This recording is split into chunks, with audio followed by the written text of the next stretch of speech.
Officer Jackson, that's exactly what I have been noticing.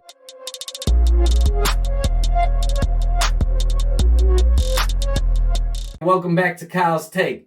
If you didn't get a chance to see my last video, let me know your take in the comments below about the new setup. Let me know if you're feeling it, not. Any feedback is good feedback. Today, let's talk about Officer Jakari Jackson of the Portland PD.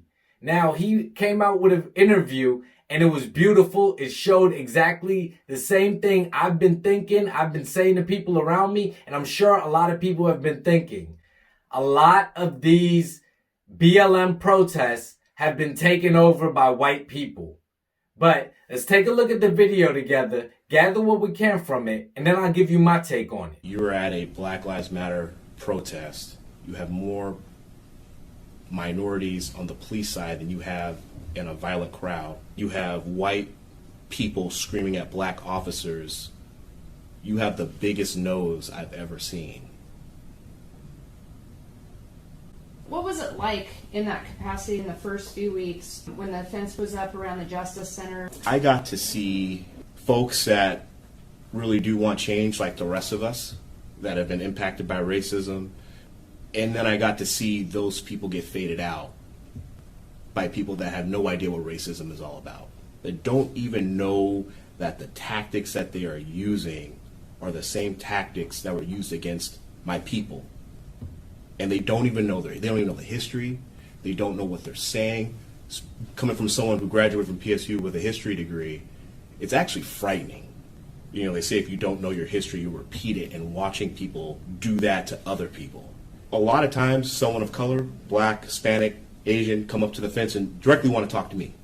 Hey, what do you think about George Floyd? What do you think about what happened about this? I go up to the fence, someone white comes up, F the police, don't talk to him.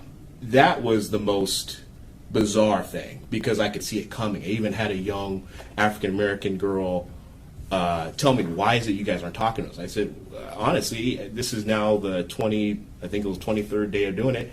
Every time I try to have a conversation with someone that looks like me, someone white comes up and blocks them and tells them not to talk. And then right when I said that, this white girl popped right in front of her and she said, he just said that was going to happen. I said, straight up. I said, I've been called the N-word. She's been called the N-word. Why are you talking to me this way? Why do you feel that she can't speak for herself to me? Why is it that you feel you need to speak for her when we're having a conversation? But then when you go to a gentrified community, and one of the first pictures I saw, black-owned business, I'm like, they're not even from here. They don't even know what they're even doing. Yes, that was so accurate. Officer Jackson hits it right on the head. Now, I don't know about many people that are watching this, but I know me personally in the town I'm in, there were BLM protests at a certain spot for about, I want to say about 3 weeks straight. Now, I say that to say this. I drove by this spot in my town every day for the 3 weeks just to see what was going on, just to see what it was about. And I noticed that in the beginning, there were probably 24 black people. The rest were white, black and brown people. That was the first week. By the second week, it trickled down to about a little under a dozen black people and then a lot of white people. And then the last week, there would probably be 2-3 black people and a whole bunch of white people.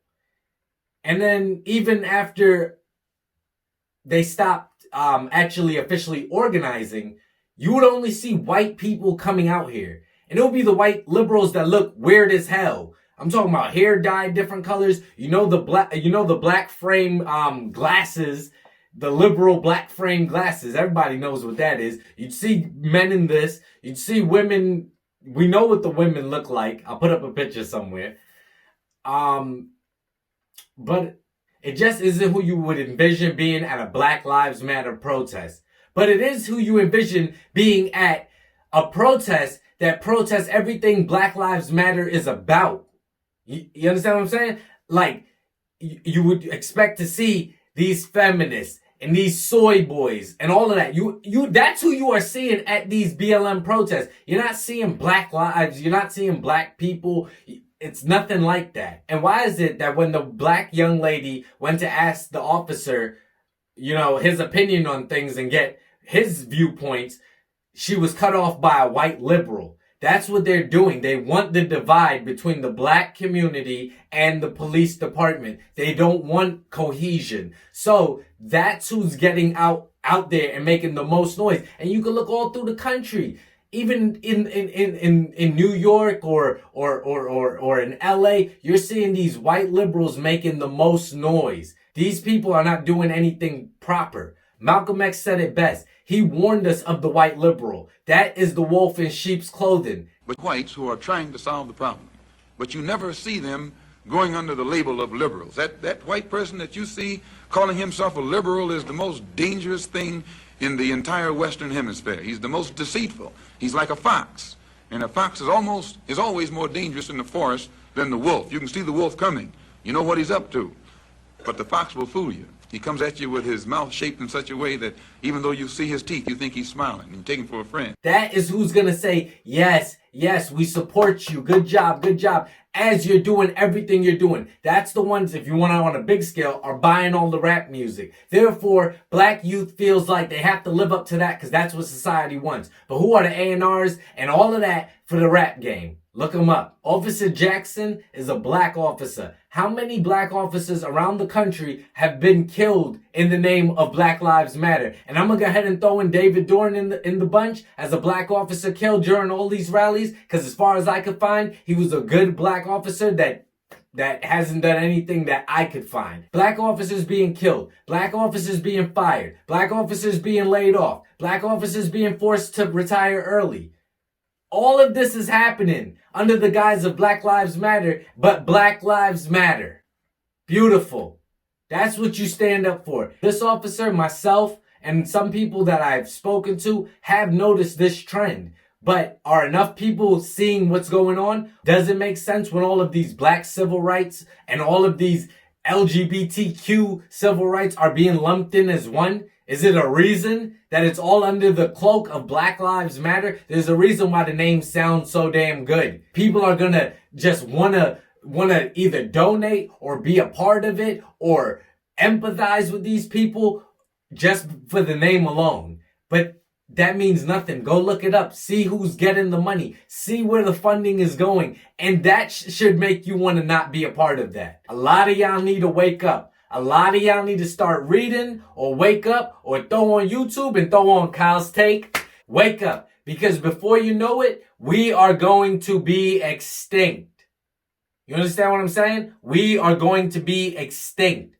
We already are locked up at a higher rate because we do crimes at a higher rate. So the good ones that are trying to do well, we are going to be extinct. We're who they're coming after next. But I'm asking y'all and I'm hoping that people wake up sooner than later. I'm hoping that 2020 is going to be a great ending to the year because this has been one to remember. But you let me know. Am I right, wrong, in the middle? Do you agree, disagree? Do you think Officer Jackson is completely wrong and it's mainly black people out there and white people standing in solidarity, showing unity against a force that is the police that have been killing black people at a disproportionate rate?